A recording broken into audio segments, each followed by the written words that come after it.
राज्य विधानमंडल पर केंद्र का नियंत्रण। संविधान केंद्र को राज्य सूची पर नियंत्रण के लिए निम्नलिखित मामलों में शक्तिशाली बनाता है। राज्यपाल कुछ प्रकार के विधेयकों को राष्ट्रपति की संस्तुति के लिए सुरक्षित रख सकता है।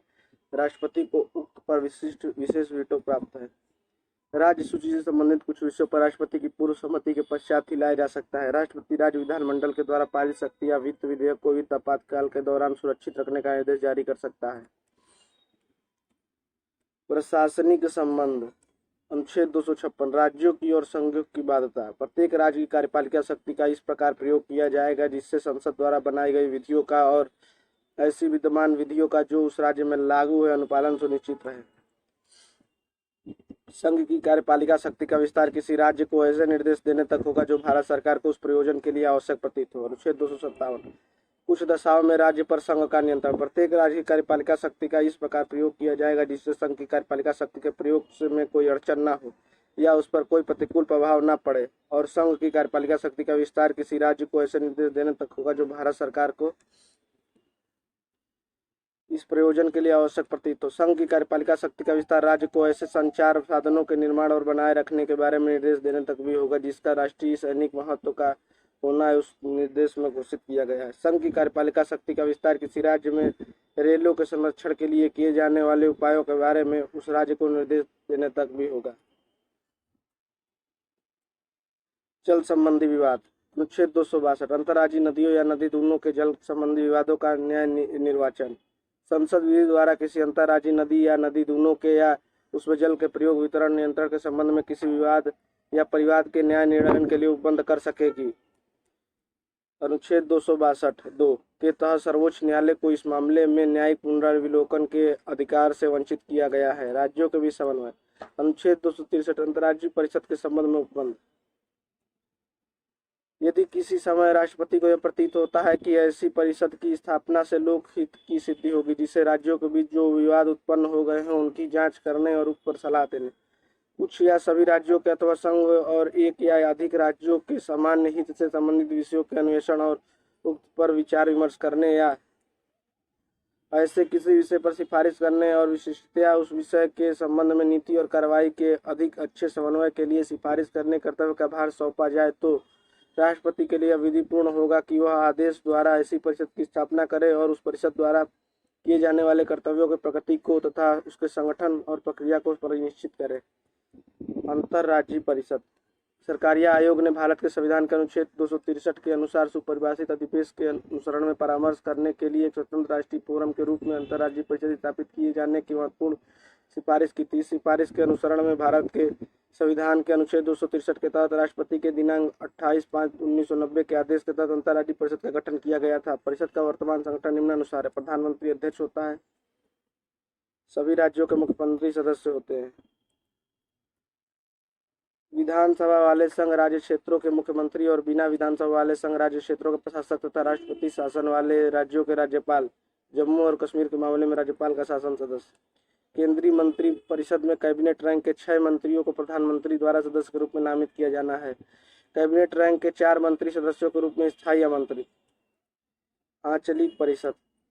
राज्यों के बीच और केंद्रों एवं राज्यों के बीच मिलकर काम करने की संस्कृति विकसित करने के उद्देश्य से राज्य पुनर्गठन कानून 1956 के अंतर्गत आंचलिक परिषदों का गठन किया गया था। आंचलिक परिषदों को यह अधिकार दिया गया कि वे आर्थिक और सामाजिक योजना के क्षेत्र में आपसी हित से जुड़े किसी भी मसले पर विचार विमर्श करें और सिफारिश दें। ये परिषदें आर्थिक और सामाजिक आयोजन, भाषाई अल्पसंख्यक, अंतर राज्य परिवहन जैसे साझा हित के मुद्दों के बारे में केंद्र और राज्य सरकारों को सलाह दे सकती हैं। 5 आंचलिक परिषदें।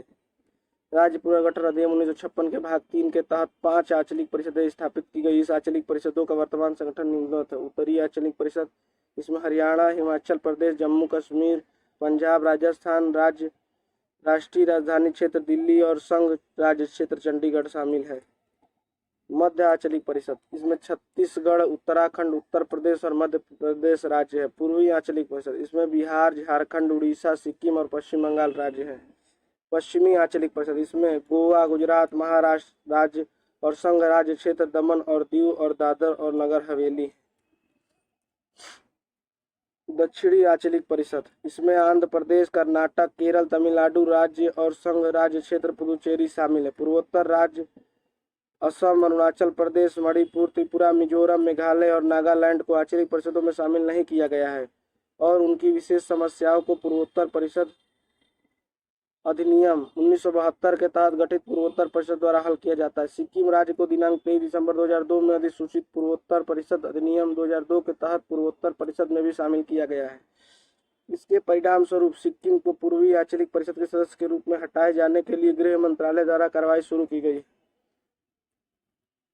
आंचलिक परिषदों का संगठनात्मक ढांचा: अध्यक्ष, केंद्रीय गृह मंत्री, उपाध्यक्ष। प्रत्येक आंचलिक परिषद में शामिल किए गए राज्यों के मुख्यमंत्री रोटेशन से एक समय के 1 वर्ष की अवधि के लिए उस अंचल के आंचलिक परिषद के उपाध्यक्ष के रूप में कार्य करते हैं। सदस्य मुख्यमंत्री और प्रत्येक राज्य से राज्यपाल द्वारा यथा नामित 2 अन्य मंत्रियों और अंचल में शामिल किए गए संघ राज्य क्षेत्रों से 2 सदस्य। सलाहकार: प्रत्येक क्षेत्रीय परिषदों के लिए योजना आयोग द्वारा एक व्यक्ति को नामित किया गया। क्षेत्र में शामिल किए गए प्रत्येक राज्यों द्वारा मुख्य सचिवों एवं अन्य अधिकारी विकास आयुक्त को शामिल किया गया। आवश्यकता पड़ने पर क्षेत्रीय परिषदों की बैठकों में भाग लेने के लिए केंद्रीय मंत्रियों को भी आमंत्रित किया जाता है। क्षेत्रीय परिषदों की स्थापना का उद्देश्य: राष्ट्रीय एकीकरण को साकार करना, तीव्र राज्य चेतना, क्षेत्रवाद तथा विशेष प्रकार की प्रवृत्तियों को विकास को रोकना। केंद्र एवं राज्यों को विचारों एवं अनुभवों का आदान प्रदान करने तथा सहयोग करने के लिए सक्षम रहना। विकास परियोजनाओं के सफल एवं तीव्र निष्पादन के लिए राज्यों के बीच सहयोग के वातावरण की स्थापना करना। क्षेत्रीय परिषदों के कार्य: प्रत्येक क्षेत्रीय परिषद की एक सलाहकारी निकाय होती है और यह किसी भी मामले पर विचार कर सकती है जिसमें उस परिषद में भागीदारी करने वाले कुछ अथवा समस्त राज्यों या केंद्र एवं उस परिषद में भागीदारी करने वाले एक अथवा अधिक राज्यों को सामान्य हित होता है। यह केंद्र सरकार तथा प्रत्येक संबंधित राज्य सरकार को सलाह देती है कि ऐसे प्रत्येक मामले पर क्या कार्रवाई की जानी चाहिए। वित्तीय संबंध: संविधान के 12वें भाग का अनुच्छेद 268 से 293 केंद्र और राज्य के वित्तीय संबंध से संबंधित है। राजस्व शक्तियों का आवंटन: संविधान केंद्र सरकार और राज्य सरकारों को राजस्व के स्वतंत्र स्रोत प्रदान करता है। केंद्र और राज्य को आवंटित शक्तियों को निम्नलिखित बिंदुओं द्वारा समझा जा सकता है। संसद के पास संघ सूची में उल्लिखित विषयों पर कर लगाने की अन्य शक्ति है। राज्य विधायिकाओं के पास राज्य सूची में वर्णित विषयों पर कर लगाने की अनन्य शक्ति है।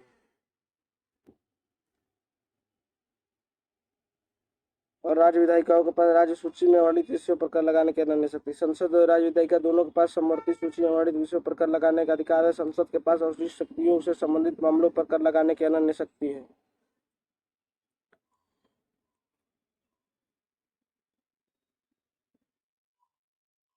हालांकि कर राजस्व वितरण के मामले में अनुच्छेद 268 यह बताता है कर संघ अथवा केंद्र द्वारा लगाए जाते हैं लेकिन राज्य द्वारा उन्हें एकत्र और विनियोजित किया जाता है।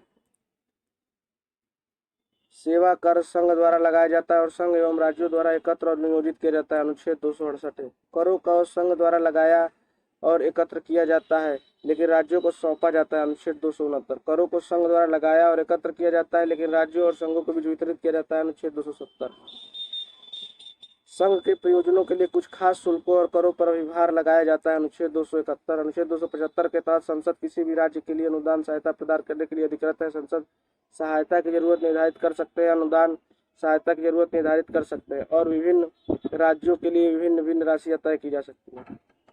अनुच्छेद 282 के तहत संघ या किसी राज्य किसी भी सार्वजनिक उद्देश्य के लिए किसी प्रकार का अनुदान कर सकते हैं। बावजूद इसके भी जिस संदर्भ के साथ संसद और राज्य विधायिका नियमों का निर्माण किया है वो उसका उद्देश्य है ये नहीं।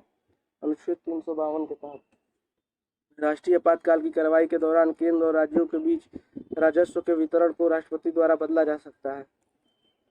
अनुच्छेद 360 के तहत वित्तीय आपात स्थिति के ऑपरेशन के दौरान संघ अथवा केंद्र किसी भी राज्य सरकार को वित्तीय संसाधनों का वित्तीय सिद्धांतों का पालन करने के दिशा निर्देश दे सकता है जो विशिष्ट दिशा निर्देश भी हो सकते हैं।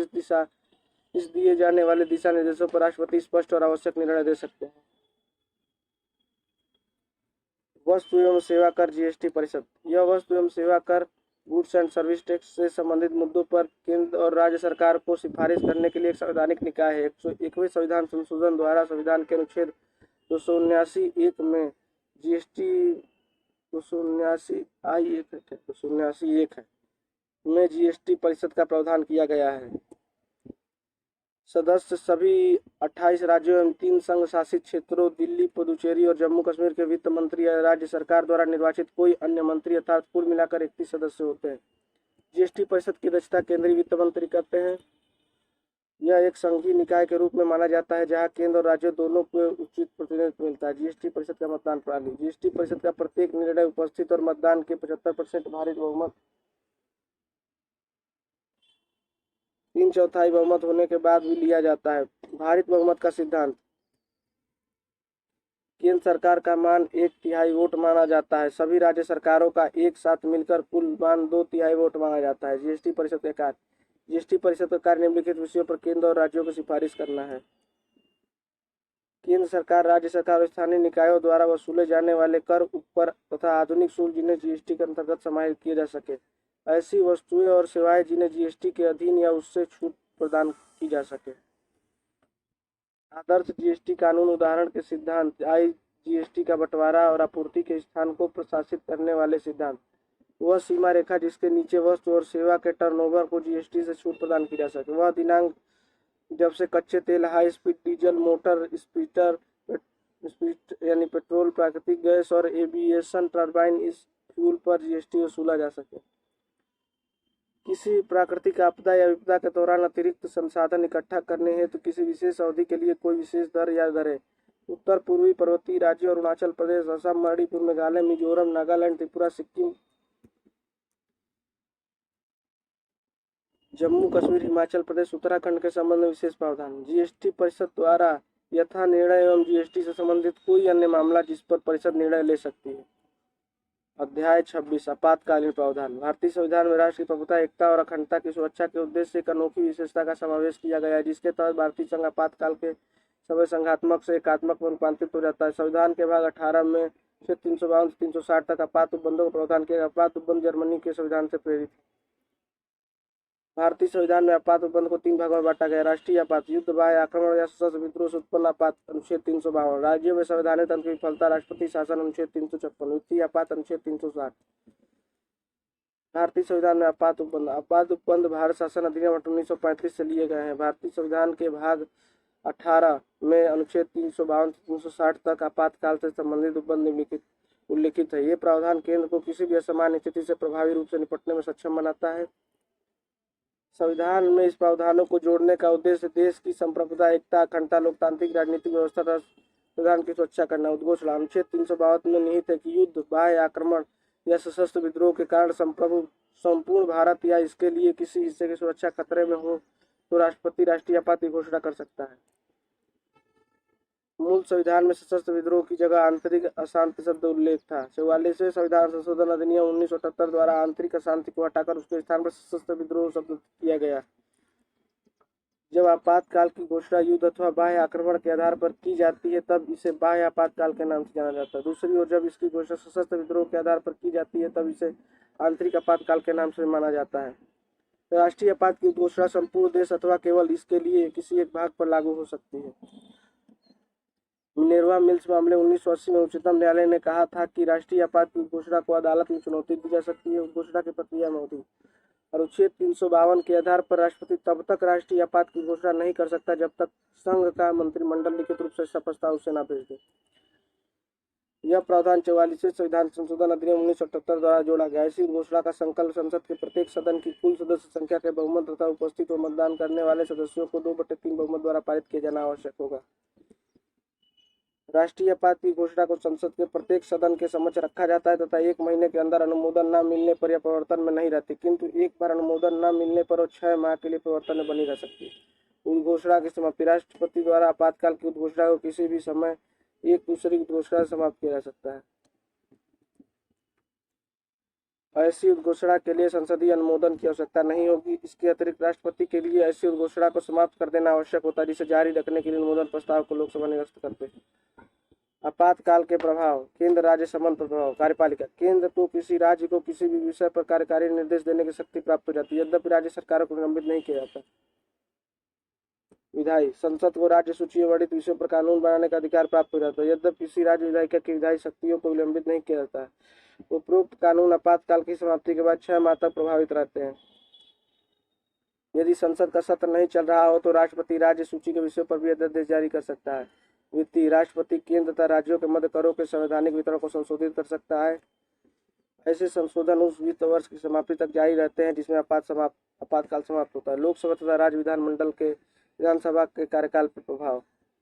लोकसभा के कार्यकाल को इसके सामान्य कार्यकाल 5 वर्ष से आगे बढ़ाने के लिए संसद द्वारा विधि बनाकर इसे एक समय में 1 वर्ष के लिए कितने भी समय तक बढ़ाया जा सकता है। 1 वर्ष के लिए या कितने समय तक बढ़ाया जाता है। इसी प्रकार संसद किसी राज्य विधानसभा का कार्यकाल भी प्रत्येक बार 1 वर्ष के लिए कितने भी समय तक बढ़ा सकती है। 1 वर्ष के लिए, प्रत्येक बार 1 वर्ष के लिए, और ऐसे कितनी बार भी बढ़ा सकती है। उपरोक्त दोनों विस्तार आपातकाल की समाप्ति के बाद अधिकतम 6 माह तक के लिए ही लागू रहते हैं। मूल अधिकारों पर प्रभाव। आपातकाल के समय मूल अधिकारों के स्थगन का प्रावधान जर्मनी के वाइमर संविधान से लिया गया है। अनुच्छेद 358-59 राष्ट्रीय आपातकाल में मूल अधिकार पर पड़ने वाले प्रभाव का वर्णन करते हैं।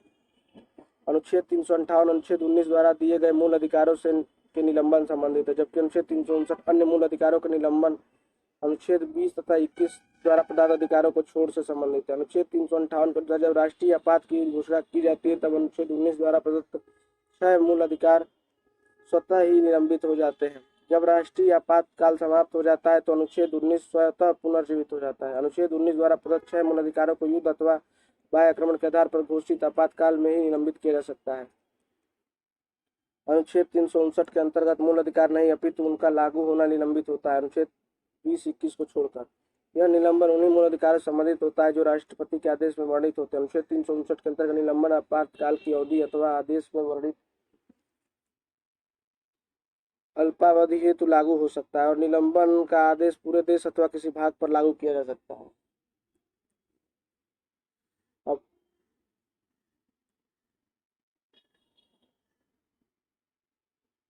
1 अक्टूबर 1962 से अब तक की गई घोषणा है। अब तक 3 बार राष्ट्रीय आपात की घोषणा की जा चुकी है। 1 अक्टूबर 1962, पहला अक्टूबर 1962 से जनवरी 1968 तक चीन द्वारा 1962 में अरुणाचल प्रदेश के नेफा क्षेत्र पर हमला करने के कारण। दिसंबर 1971 से मार्च 1970 तक पाकिस्तान द्वारा भारत के विरुद्ध अघोषित युद्ध छेड़ने के कारण। जून 1975 से मार्च 1970 तक आंतरिक अशांति के आधार पर। वित्तीय आपातकाल। अनुच्छेद 360 राष्ट्रपति को वित्तीय आपातकाल की घोषणा करने का अधिकार देता है यदि राष्ट्रपति संतुष्ट है कि देश में ऐसी स्थिति उत्पन्न हो गई है जिसके कारण भारत की वित्तीय स्थिरता, भारत की साख या उसके क्षेत्र के किसी भी हिस्से की वित्तीय स्थिरता को खतरा है तो वह केंद्र की सलाह पर वित्तीय आपातकाल की घोषणा कर सकता है। 1978 के 44वें संवैधानिक संशोधन अधिनियम में यह प्रावधान किया गया है कि राष्ट्रपति की संतुष्टि न्यायिक समीक्षा से परे नहीं है, अर्थात सुप्रीम कोर्ट इसकी समीक्षा कर सकता है। वित्तीय आपात का आरोपण। जब राष्ट्रपति वित्तीय आपातकाल की घोषणा करता है उसके 2 माह के अंदर ही उसको संसद के दोनों सदनों द्वारा अनुमोदित किया जाना चाहिए। वित्तीय आपातकाल की घोषणा को मंजूरी देने वाले प्रस्ताव को संसद के किसी भी सदन द्वारा केवल एक साधारण बहुमत द्वारा पारित किया जा सकता है। एक बार संसद के दोनों सदनों द्वारा अनुमोदित किए जाने के बाद वित्तीय आपातकाल अनिश्चित काल तक जारी रहता है जब तक कि इसे राष्ट्रपति द्वारा हटाया नहीं जाता। इसके 2 प्रावधान हैं। इसके संचालन के लिए कोई अधिकतम अवधि निर्धारित नहीं है। इसकी निरंतरता के लिए बार बार संसदीय अनुमोदन की आवश्यकता नहीं है। वित्तीय आपातकाल की घोषणा को राष्ट्रपति द्वारा बाद में किसी भी समय रद्द किया जा सकता है। इस तरह की घोषणा को संसदीय अनुमोदन की आवश्यकता नहीं होती। वित्तीय आपातकाल के प्रभाव। वित्तीय आपातकाल के दौरान केंद्र के कार्यकारी अधिकारी का विस्तार हो जाता है और वह किसी भी राज्य को अपने हिसाब से वित्तीय आदेश दे सकता है। राज्य की विधायिका द्वारा पारित होने के बाद राष्ट्रपति के विचार के लिए आए सभी धन विधेयकों या अन्य वित्तीय बिलों का रिजर्व रखा जा सकता है। राज्य में नौकरी करने वाले सभी व्यक्तियों वर्गों के वेतन और भत्ते में कमी की जा सकती है। राष्ट्रपति निम्न व्यक्तियों के वेतन और भत्तों में कमी करने का निर्देश जारी कर सकता है। संघ की सेवा करने वाले सभी व्यक्ति या किसी वर्ग के लोग, उच्चतम न्यायालय और उच्च न्यायालय के न्यायाधीश।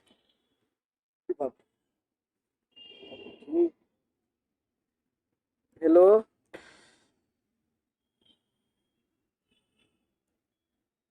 अनुच्छेद 365 संघ द्वारा दिए गए निर्देशों का अनुपालन करने में या उनको प्रभावी करने में असफलता का प्रभाव। जहां इस संविधान के किसी उपबंध के अधीन संघ की कार्यपालिका शक्ति का प्रयोग करते हुए दिए गए किन्हीं निर्देशों का अनुपालन करने में या उनको प्रभावी करने में कोई राज्य असफल रहता है वहां राष्ट्रपति के लिए यह मानना विधिपूर्ण होगा कि ऐसी स्थिति उत्पन्न हो गई है जिसमें उस राज्य का शासन इस संविधान के उपबंध के अनुसार नहीं चलाया जा सकता।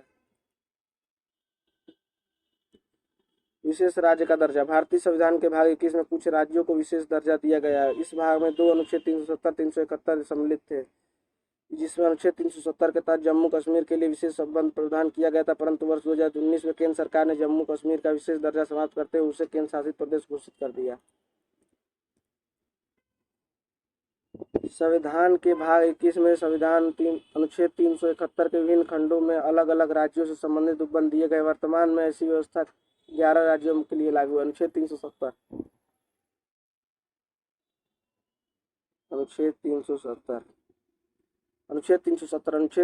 भारत के संविधान में 17 अक्टूबर 1949 को शामिल किया गया था। यह अनुच्छेद जम्मू कश्मीर को भारत के संविधान से अलग करता है और राज्य को अपना संविधान स्वयं तैयार करने का अधिकार देता है। इस मामले में अपवाद केवल आर्टिकल अनुच्छेद 370(1) को रखा गया है। अनुच्छेद 370 जम्मू कश्मीर के मामले में संसद को संसदीय शक्तियों का इस्तेमाल करने से रोकता था। नवंबर 1956 में जम्मू कश्मीर में अलग संविधान का काम पूरा हुआ और 26 जनवरी 1957 को राज्य में विशेष संविधान लागू कर दिया गया। अनुच्छेद 370 के अनुसार रक्षा, विदेश और संचार मामलों को छोड़कर किसी अन्य विषय से संबंधित कानून बनाने और उसे लागू करवाने के लिए केंद्र सरकार को जम्मू कश्मीर सरकार की अनुमति लेनी होती थी। इसी कारण से अनुच्छेद 370 काफी चर्चित और विवादित रहा है। Instrument of action. Maharaja Hari Singh 26 अक्टूबर 1947 को इंस्ट्रूमेंट ऑफ एक्शन पर हस्ताक्षर किए और गवर्नर जनरल लॉर्ड माउंटबेटन ने 27 अक्टूबर 1947 को इसे स्वीकार कर लिया। इसमें ना कोई शर्त शामिल थी और ना ही रियासत के लिए विशेष दर्जे जैसी कोई मांग। इस वैधानिक दस्तावेज पर दस्तखत होते ही समूचा जम्मू और कश्मीर, जिसमें पाकिस्तान के अवैध कब्जे वाला इलाका पीओके भी शामिल है, भारत का अभिन्न अंग बन गया। अब अनुच्छेद 35 से वर्ष 1952 में जम्मू कश्मीर के प्रधानमंत्री शेख अब्दुल्ला और भारत के प्रधानमंत्री जवाहरलाल नेहरू के बीच एक समझौता हुआ, जिसे दिल्ली समझौता कहा गया। इस दिल्ली समझौते के तहत संविधान की धारा 370(1)(d) के तहत भारत के राष्ट्रपति को जम्मू कश्मीर के राज्य विषयों के लिए संविधान में अपवाद और संशोधन करने का अधिकार मिला हुआ था। इसका इस्तेमाल करते हुए राष्ट्रपति डॉक्टर राजेंद्र प्रसाद ने 14 मई 1954 को एक आदेश के जरिए धारा 35(a) को लागू किया था। अनुच्छेद 35(a) जो कि अनुच्छेद 370 का विस्तार है, राज्य के स्थायी निवासियों को परिभाषित करने के लिए जम्मू कश्मीर राज्य की विधायिका को शक्ति प्रदान करता है और वहां के स्थायी निवासियों को विशेषाधिकार प्रदान करता है तथा राज्य में अन्य राज्यों के निवासियों को कार्य करने या संपत्ति के स्वामित्व की अनुमति नहीं देता है। अनुच्छेद 370 का निरसन। हाल ही में प्रधानमंत्री की अध्यक्षता में केंद्रीय मंत्रिमंडल ने संविधान जम्मू कश्मीर में लागू संशोधन आदेश 2019 को मंजूरी दे दी। 31 अक्टूबर 2019 से जम्मू कश्मीर और लद्दाख के संसदीय प्रदेशों में आधिकारिक रूप से विभाजित कर दिया गया। राष्ट्रपति द्वारा अनुच्छेद 370 की धारा 1 के अंतर्गत संविधान जम्मू कश्मीर में लागू संशोधन आदेश 2019 जारी किए जाने के बाद संविधान 77वां संशोधन अधिनियम 1995 तथा संविधान 103वां संविधान अधिनियम 2019 के माध्यम से भारतीय संविधान के संशोधित तथा प्रासंगिक प्रावधान लागू होंगे। अनुच्छेद 370 के समाप्त होने से अनुच्छेद 35(a) स्वतः असामान्य हो गया है। इस तरह भूमि, कारोबार और रोजगार पर वहां के लोगों के विशेषाधिकार भी खत्म हो जाएंगे। जम्मू कश्मीर को संविधान के अनुच्छेद 339(a) के तहत पुदुचेरी के समान विधानसभा के साथ केंद्र शासित प्रदेश बनाया गया है, जिसका प्रशासन उपराज्यपाल के द्वारा किया जाएगा। जम्मू कश्मीर में राज्यसभा की 4 सीटें, लोकसभा की 5 सीटें तथा विधानसभा परिसीमन के पश्चात 114 सीटें होंगी, जिसमें 24 सीटें पाक अधिकृत कश्मीर के लिए रिक्त रखी जाएंगी। विधानसभा में उपराज्यपाल 2 महिला सदस्यों का मनोनयन भी कर सकता है। अनुच्छेद 239 के तहत लद्दाख को बिना विधानसभा के केंद्र शासित प्रदेश बनाया गया है। यहाँ एक उपराज्यपाल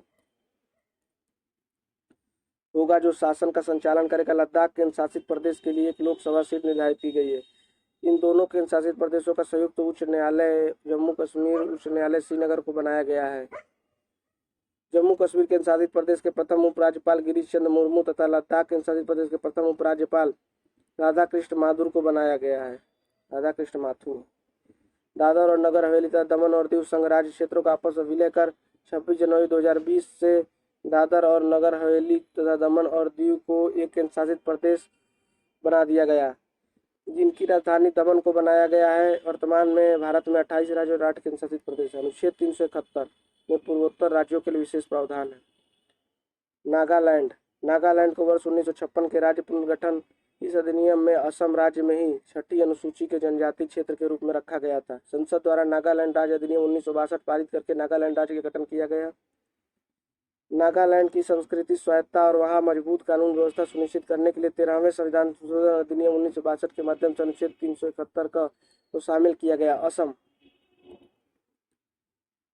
संविधान के 22वें संशोधन अधिनियम 1969 द्वारा अनुच्छेद 371 को स्थापित किया गया, जो असम राज्य के लिए विशेष उपबंध करता है। इसके तहत राष्ट्रपति को शक्ति प्रदान की गई है कि वह अपने आदेश द्वारा असम की विधानसभा के भीतर एक अधिनियम समिति का गठन कर सकेगा। इस अधिनियम समिति में असम के जनजातीय क्षेत्रों से निर्वाचित होने वाले विधानसभा सदस्यों के साथ साथ होंगे उसी विधानसभा के शेष क्षेत्रों से संबंधित सदस्य शामिल होंगे जिनकी संख्या राष्ट्रपति द्वारा अपने आदेश में निर्दिष्ट हो गई हो। मणिपुर एक रियासत थी जिसको वर्ष 1971 पूर्वोत्तर राज्यों के पुनर्गठन के दौरान राज्य का दर्जा दिया गया। संविधान के 27वें संशोधन के माध्यम से अनुच्छेद 371 ग जोड़ा गया तथा मणिपुर के पहाड़ी क्षेत्रों के संबंध में विशेष उपबंध किए गए। सिक्किम मूल संविधान में सिक्किम भारत का हिस्सा नहीं था। वर्ष 1974 में संविधान के 35वें संविधान संशोधन अधिनियम द्वारा भारत ने उसे सह राज्य का दर्जा दिया।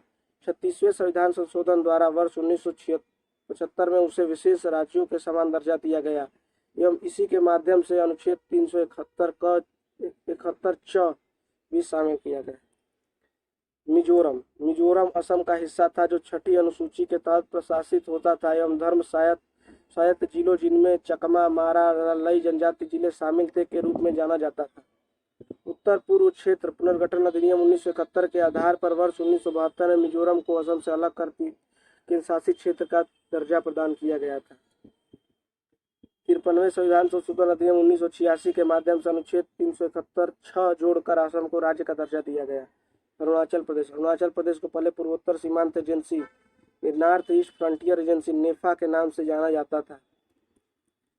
राज्य के पुनर्गठन के दौरान वर्ष 1972 में इस क्षेत्र को संघ राज्य क्षेत्र का दर्जा दिया गया एवं इसका नाम अरुणाचल प्रदेश रखा गया। वर्ष 1937 में इसे पूर्ण राज्य का दर्जा दिया गया एवं 55वें संविधान संशोधन अधिनियम के माध्यम से 371 ज जोड़कर इस राज्य के लिए विशेष प्रावधान किया गया। अनुच्छेद 371 संबंधित अन्य राज्य। अनुच्छेद 371 में उपर्युक्त पूर्वोत्तर राज्यों के अलावा निम्नलिखित राज्यों के संदर्भ में भी विशेष प्रावधान किए गए हैं। महाराष्ट्र एवं गुजरात अनुच्छेद 371, आंध्र प्रदेश अनुच्छेद 371 घ और 371 अंग, गोवा 371 झ, कर्नाटक 371 इ। भारतीय संविधान के प्रमुख संशोधन। 7वां संविधान संशोधन 1955। यह संशोधन राज्य पुनर्गठन अधिनियम 1955 को कार्यान्वित करने के लिए पारित किया गया, जिसके द्वारा राज्यों का पुनर्गठन 14 राज्यों तथा 6 संशासित क्षेत्रों में किया गया। साथ ही इनके अनुरूप केंद्र एवं राज्य की विधान पालिकाओं में सीटों का पुनर्स्थापित किया गया। अनुच्छेद 230, 231 में संशोधन करके उच्च न्यायालयों के क्षेत्राधिकारों को संघ राज्य क्षेत्र में बढ़ा दिया गया और 2 में से अधिक राज्यों के लिए एक उच्च न्यायालय का उपबंध किया गया। 21वां संविधान संशोधन 1967। इसके तहत सिंधी भाषा को संविधान की 8वीं अनुसूची के अंतर्गत 15वीं भाषा के रूप में शामिल किया गया। 31वां संविधान संशोधन 1973। इसके तहत संविधान के अनुच्छेद 81 में संशोधन कर लोकसभा के सदस्यों की संख्या को 525 से बढ़ाकर 545 कर दिया गया तथा केंद्र शासित प्रदेशों का प्रतिनिधित्व 25 से घटाकर 20 कर दिया गया। 35वां संविधान संशोधन 1974। इसके तहत संविधान में अनुच्छेद 2 को जोड़कर सिक्किम को संरक्षित राज्य का दर्जा समाप्त कर उसे सह राज्य के रूप में शामिल किया गया। 36वां संविधान संशोधन 1973। इसके द्वारा अनुच्छेद 2 को निश्चित कर सिक्किम को पूर्ण राज्य का दर्जा प्रदान करते हुए भारत के 22वें राज्य के रूप में संविधान की प्रथम अनुसूची में स्थान दिया गया तथा अनुच्छेद 371 च में इसके लिए विशेष प्रावधान किया गया। 42वां संविधान संशोधन 1976। तीसरे आपातकाल के दौरान प्रधानमंत्री इंदिरा गांधी की सरकार द्वारा किया गया यह संशोधन अब तक पारित सभी संशोधनों में सबसे व्यापक था। इसके द्वारा संविधान में 2 नए अध्याय 4 क, 14 क और 9 नए अनुच्छेद को जोड़ा गया तथा 52वें अनुच्छेद में संशोधन किया गया था। इसकी व्यापकता के कारण ही इस संशोधन को लघु संविधान की संज्ञा दी जाती है। प्रमुख परिवर्तन अधोलिखित है। संविधान की प्रस्तावना में समाजवादी, पंथ निरपेक्ष और अखंडता शब्द को जोड़ा गया। अनुच्छेद 31 ग में संशोधन कर सभी नीति निषेध तत्वों को मौलिक अधिकार पर प्राथमिकता प्रदान किया गया तथा राज्य के नीति निषेध तत्वों को विस्तार करते हुए निम्न 3 निर्देशक तत्वों को संविधान में शामिल किया गया है।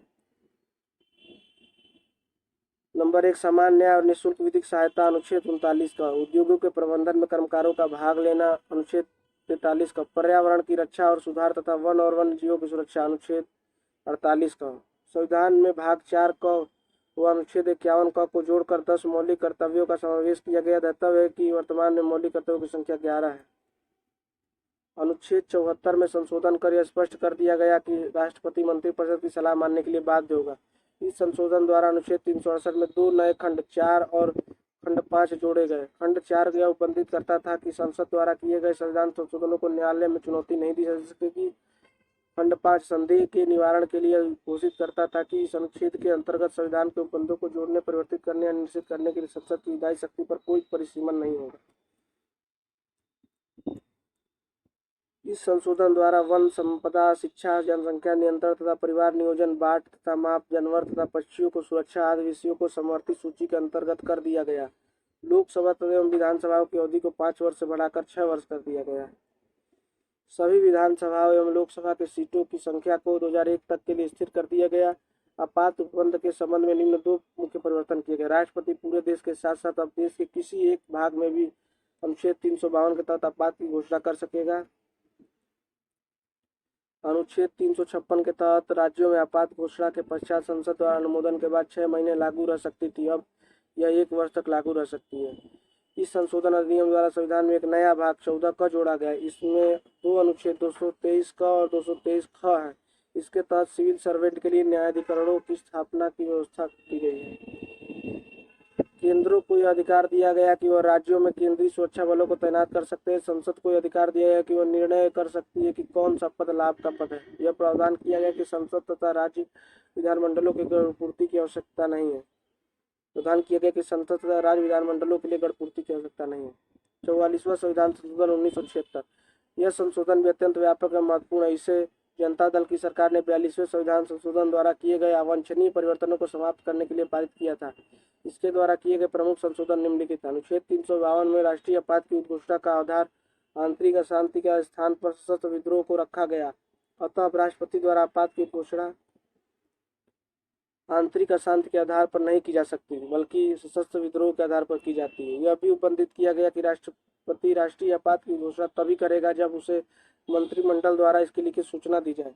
संपत्ति के मूलाधिकार को समाप्त करके इसे अनुच्छेद 300 क के तहत विधिक अधिकार का दर्जा प्रदान किया गया। इसके लिए अनुच्छेद 31 तथा अनुच्छेद 19(1) को निर्देशित किया गया। अनुच्छेद 74 में पुनः संशोधन कर राष्ट्रपति को यह अधिकार दिया गया कि वह मंत्रिमंडल की सलाह को एक बार पुनः विचार के लिए वापस भेज सकता है, किंतु वह पुनः दी गई सलाह को मानने के लिए बाध्य होगा। लोकसभा तथा राज्य विधानसभा की अवधि पुनः 5 वर्ष कर दी गई। उच्चतम न्यायालय को राष्ट्रपति तथा उपराष्ट्रपति के निर्वाचन संबंधी विवाद को हल करने की अधिकारिता पुनः प्रदान कर दी गई। 52वां संविधान संशोधन 1985। इसके द्वारा संविधान में 10वीं अनुसूची को जोड़कर दल बदल को रोकने के लिए प्रावधान किया गया तथा अनुच्छेद 101, 102, 190, 191 को संशोधित करके यह बंद किया गया।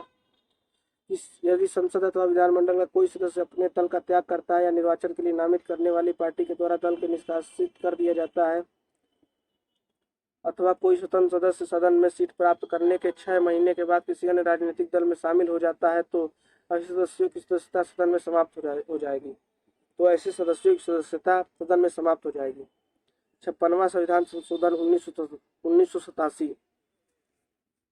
56वां संविधान संशोधन 1987। इसके द्वारा गोवा को दमन एवं दीव से अलग कर राज्य का दर्जा प्रदान कर दिया गया तथा दमन और दीव को केंद्र शासित प्रदेश के रूप में ही रहने दिया गया। साथ ही अनुच्छेद 371 अंतर स्थापित कर गोवा के लिए 30 सदस्यीय विधानसभा का प्रावधान किया गया। 61वां संविधान संशोधन 1989। इसके द्वारा अनुच्छेद 326 में संशोधन करके लोकसभा तथा राज्य विधानसभाओं में के चुनाव में मतदान की न्यूनतम आयु 21 वर्ष से घटाकर 18 वर्ष कर दिया गया। 70वां संविधान संशोधन अधिनियम 1992। इसके द्वारा दिल्ली तथा पांडिचेरी संघ राज्य क्षेत्रों के विधानसभा सदस्यों को राष्ट्रपति के निर्वाचक मंडल में शामिल करने का प्रावधान किया गया। इसके अनुच्छेद 54 में एक स्पष्टीकरण जोड़ा गया। 71वां संविधान संशोधन 1992। इसके तहत संविधान की 8वीं अनुसूची में 3 और भाषाओं कोंकणी, मणिपुरी, नेपाली को सम्मिलित किया गया। इनको मिलाकर 8वीं अनुसूची में भाषाओं की संख्या 18 हो गई। 73वां संविधान संशोधन 1992। इसके द्वारा संविधान में अनुसूची 11 भाग 9 तथा अनुच्छेद 243 के पश्चात अनुच्छेद 243 ए 243 ओ को जोड़कर भारत में पंचायती राज की स्थापना का उपबंध किया गया। 74वां संविधान संशोधन 1992, इसके द्वारा संविधान में अनुसूची 12 तथा भाग 9 को अनुच्छेद 243 बी से 243 जेड जी जोड़कर नगर पालिका, नगर निगम तथा नगर परिषदों के गठन एवं संरचना आदि से संबंधित प्रावधान किया गया। 84वां संविधान संशोधन 2001, इसके द्वारा निर्वाचन क्षेत्रों के परिसीमन पर 1976 के 42वें संविधान संशोधन द्वारा लगे प्रतिबंध को हटाते हुए 1991 की जनगणना के आधार पर परिसीमन की अनुमति दी गई तथा लोकसभा विधानसभा की सीटों की संख्या 2026 के बाद होने वाली प्रथम जनगणना के आंकड़े प्रकाशित होने तक परिवर्तित न करने का प्रावधान किया गया। 86वां संविधान संशोधन 2002, इसके द्वारा 6 से 14 वर्ष तक के बच्चों के लिए अनिवार्य एवं निःशुल्क शिक्षा का मौलिक अधिकार के रूप में मान्यता देने संबंधी प्रावधान किया गया है। इसके लिए अनुच्छेद 21 को संविधान में जोड़ा गया है तथा अनुच्छेद 45 तथा अनुच्छेद 51 क में भी संशोधन किया गया। अनुच्छेद 51 क के तहत संशोधन द्वारा 11वां कर्तव्य जोड़ा गया। 91वां संविधान संशोधन 2003, इसके द्वारा 10वीं अनुसूची में संशोधन कर दल बदल व्यवस्था को और कड़ा किया है। अब केवल संपूर्ण दल के विलय को मान्यता है। इसके द्वारा अनुच्छेद 75 तथा अनुच्छेद 164 में संशोधन कर मंत्री परिषद का आकार भी नियत किया गया।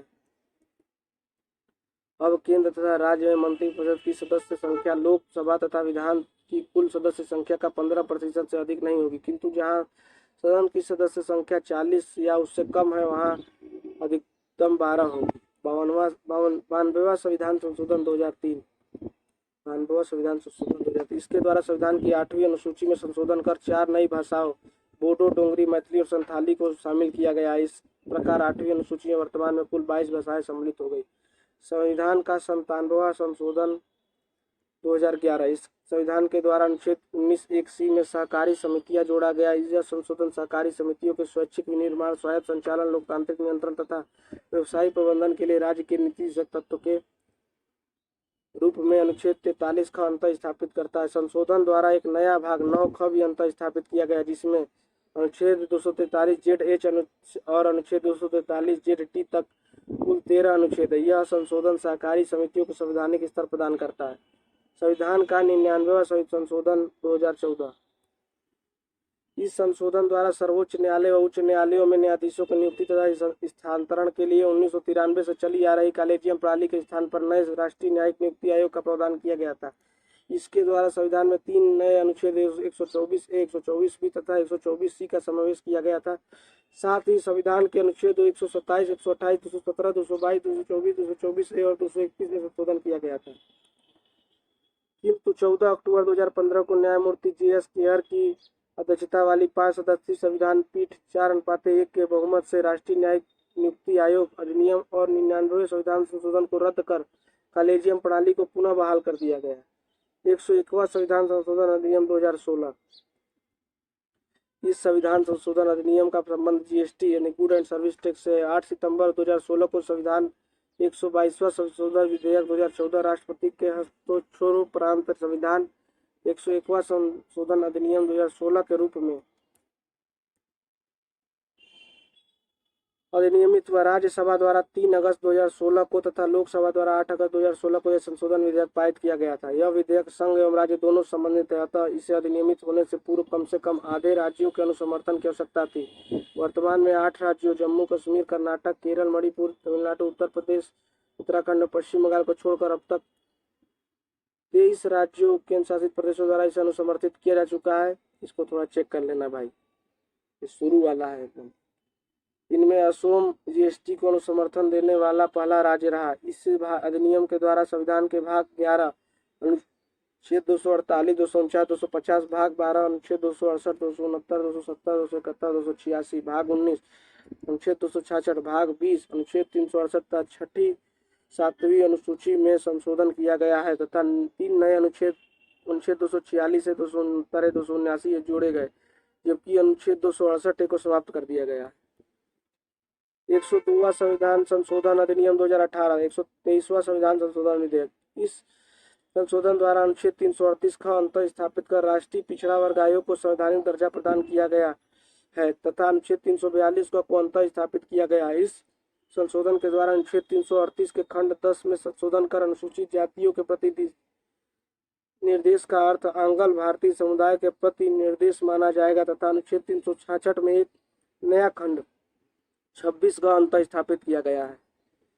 103वां संविधान संशोधन अधिनियम 2019 124वां संशोधन विधेयक।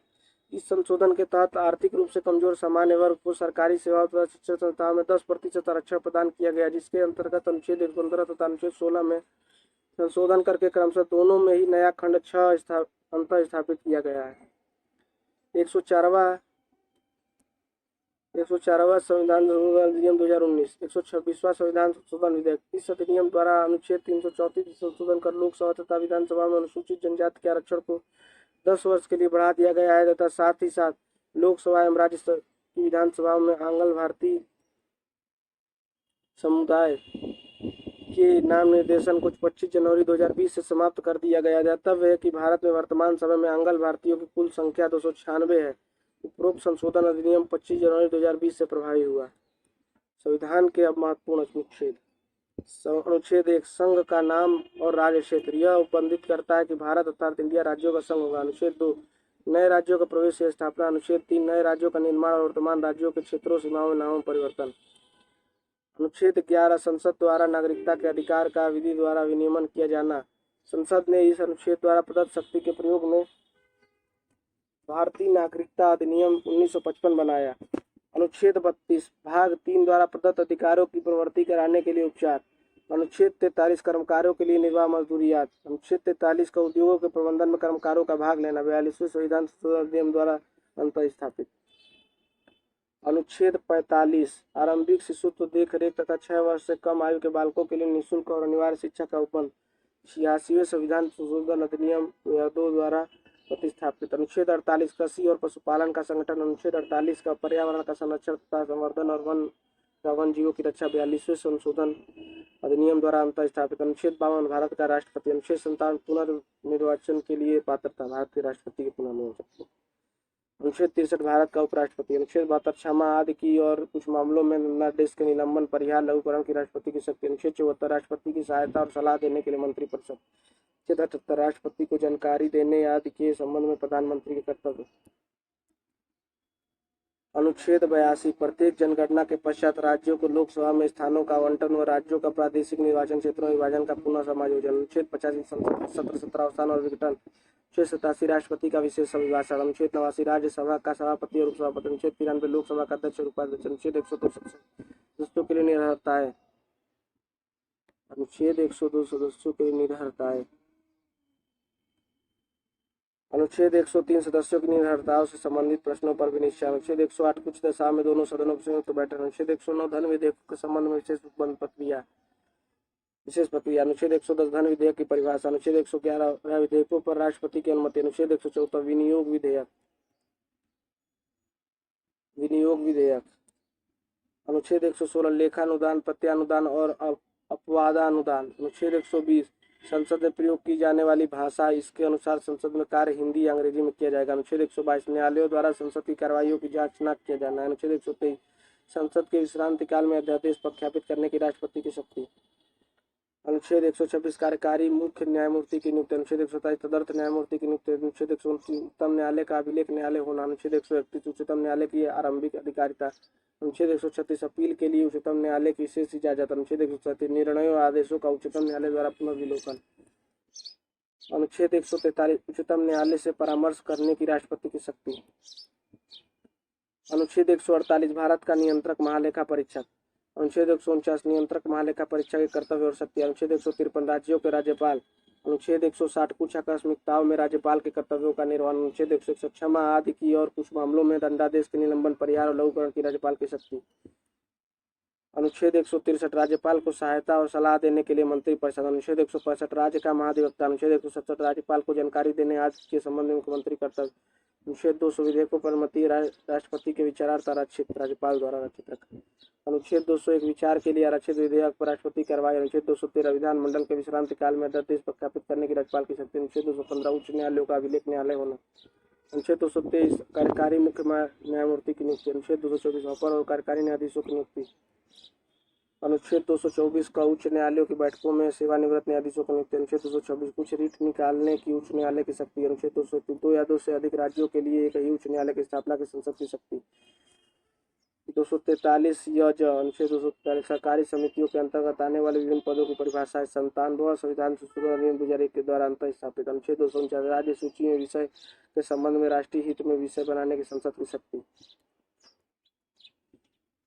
अनुच्छेद 250 यदि आपातकाल की घोषणा प्रवर्तन में हो तो राज्य सूची में के विषयों के संबंध में विधि बनाने की संसद की शक्ति। अनुच्छेद 252 या 2 से अधिक राज्यों के लिए उनकी सहमति से विधि बनाने की संसद की शक्ति और ऐसी विधि का किसी अन्य राज्य द्वारा अंगीकार किया जाना। अनुच्छेद 262 अंतर्राज्यीय नदियों तथा नदी दोनों के लिए जल संबंधी नदी विवादों का न्याय निर्णय। अनुच्छेद 263 अंतर्राज्यीय परिषद के संबंध में उपबंध। अनुच्छेद 280 वित्त आयोग। अनुच्छेद 281 वित्त आयोग की सिफारिश है। अनुच्छेद 312 अखिल भारतीय सेवाएं। अनुच्छेद 315 संघ और राज्यों के लिए लोक सेवा आयोग। अनुच्छेद 324 निर्वाचन के अधीक्षण निदेशन और नियंत्रण का निर्वाचन आयोग में नियुक्त होना। अनुच्छेद 325 धर्म मूल वंश जाति या लिंग के आधार पर किसी व्यक्ति का निर्वाचन नामावली में सम्मिलित किए जाने के लिए पात्र न होना और उसके द्वारा विशेष निर्वाचन नामावली में सम्मिलित किए जाने का दावा न किया जाना। अनुच्छेद 326 लोकसभा और राज्य की विधानसभा के लिए निर्वाचनों का वयस्क मताधिकार के आधार पर होना। अनुच्छेद 330 लोकसभा में अनुसूचित जाति और अनुसूचित जनजातियों के लिए स्थानों का आरक्षण। अनुच्छेद 331 लोकसभा में आंगल भारतीय समुदाय का प्रतिनिधित्व। अनुच्छेद 332 राज्यों की विधानसभा में अनुसूचित जातियों और अनुसूचित जनजातियों के लिए स्थानों का आरक्षण। अनुच्छेद 333 राज्यों की विधानसभाओं में आंगल भारतीय समुदाय का प्रतिनिधित्व। अनुच्छेद 334 स्थानों के आरक्षण और विशेष प्रतिनिधित्व का 70 वर्ष के पश्चात न रहना। अनुच्छेद 338 राष्ट्रीय अनुसूचित जाति आयोग। अनुच्छेद 338 का राष्ट्रीय अनुसूचित जनजाति आयोग। अनुच्छेद 338 का राष्ट्रीय पिछड़ा वर्ग आयोग। 102वां संविधान संशोधन अधिनियम 2018 द्वारा अंतर स्थापित। अनुच्छेद 340 पिछड़े वर्गों की दशाओं के अन्वेषण के लिए आयोग की नियुक्ति। अनुच्छेद 341 अनुसूचित जाति। अनुच्छेद 342 अनुसूचित जनजाति। अनुच्छेद 342 का सामाजिक और शैक्षणिक पिछड़ा वर्ग। अनुच्छेद 343 संघ की राजभाषा। अनुच्छेद 350 का प्राथमिक स्तर पर मातृभाषा में शिक्षा की सुविधाएं। अनुच्छेद 350 ख भाषाई अल्पसंख्यक वर्गों के लिए विशेष अधिकार। अनुच्छेद 351 हिंदी भाषा के विकास के लिए निर्देश। अनुच्छेद 352 आपात की उद्घोषणा। अनुच्छेद 356 राज्यों में संवैधानिक तंत्र के विफल हो जाने की दशा में उपबंध। अनुच्छेद 360 वित्तीय आपातकाल के बारे में उपबंध। अनुच्छेद 361 राष्ट्रपति राज्यपालों और राज प्रमुखों का संरक्षण। अनुच्छेद 361 का लाभप्रद राजनीतिक पद पर नियुक्ति के लिए निर्हरता। 91वां संविधान संशोधन अधिनियम 2003 द्वारा अंतर स्थापित। अनुच्छेद 368 संविधान का संशोधन करने की संसद की शक्ति और उसके लिए प्रक्रिया। इसी के साथ आपका राज्य व्यवस्था समाप्त होता है। राज्य व्यवस्था अब समाप्त हो गया। पॉलिटी लिखो, पॉलिटी अब एंड हो गया। इसके बाद दूसरा कोई सब्जेक्ट चलेगा। आप लोग चिंतित ना होइए कि केवल 70% लग रहा है इसमें कवर हो रहा है। 70% इसमें कवर हो रहा है, इसको जल्दी जल्दी करा रहे हैं, इसलिए जो कुछ छूट रहा है उसको हम क्वेश्चन के माध्यम से देखेंगे। क्वेश्चन प्रैक्टिस बहुत जरूरी है, वो ज़्यादा जरूरी है। इससे ये कॉन्सेप्ट से क्वेश्चन प्रैक्टिस ज़्यादा जरूरी। इससे आपको क्या पता चलता है? इससे आपको पता चलता है कि ये सब चीज़ का आर्डर ऐसे है और ये है। थोड़ा थोड़ा सब चीज़ के बारे में जानकारी हो जाता है। जब क्वेश्चन करेंगे तो सब चीज़ के बारे में पूर्ण रूप से जानकारी होगी, एकदम 100% कंप्लीट हो जाएगा। ये कोई क्वेश्चन बाहर नहीं जाएगा, वादा। लेकिन क्वेश्चन के लिए आपको सभी विषय तैयार कर लेने होंगे पहले, इसलिए जल्दी जल्दी सारे विषय कंप्लीट करा रहे हैं। इतना जल्दी हो सके कंप्लीट करा देंगे। तो कौन कौन से विषय हैं आपके RO या UP-SSC में? UP-SSC में कौन कौन से विषय हैं? देखिए, आपका पहला हिस्ट्री रहेगा। हिस्ट्री इम्पॉर्टेंट है RO और UP-SSC के लिए सब में। इसमें 10 से 12 क्वेश्चन आने हैं, 10 से 12 क्वेश्चन। फिर आपका जियोग्राफी बहुत इम्पोर्टेंट है, ये सबसे इम्पोर्टेंट है। 20+ क्वेश्चन कम से कम आ सकते हैं, इतना का मान के चलिए। और आपका पॉलिटी, ये बहुत इम्पोर्टेंट है पॉलिटी, इससे भी आपका 15+ क्वेश्चन बनेंगे। इकोनॉमिक्स इसके बाद इम्पोर्टेंट है, ये केवल हम GS की बात कर रहे हैं। इकोनॉमिक्स में भी 10+ क्वेश्चन बनते हैं। उसके बाद कौन सा? साइंस हो गया। साइंस बहुत वेटेज नहीं रहता है, लेकिन लेकिन साइंस से भी 5+ या 6+ क्वेश्चन बन जाते हैं। ठीक, और कौन सा सब्जेक्ट रह गया वेटेज वाले, और आपका इन्वायरमेंट हो गया, इन्वायरमेंट से भी आपके 5+ क्वेश्चन बन जाते हैं। और आपका हो गया यूपी स्पेशल, यूपी स्पेशल से भी आपके 10+ क्वेश्चन लगभग बनते हैं। फिर आपका हो गया आपका वो पॉपुलेशन एंड अर्बनाइजेशन, ये एक आपका आर में विशेष रहता है, और यूपी ट्रिपल में अर्बनाइजेशन, इससे भी आपके 5+ क्वेश्चन बनते हैं और ज़्यादा ही बन जाते हैं। आपके 8 सब्जेक्ट हो गए। इसके अलावा सबसे इम्पोर्टेंट जो है वो करेंट अफेयर्स,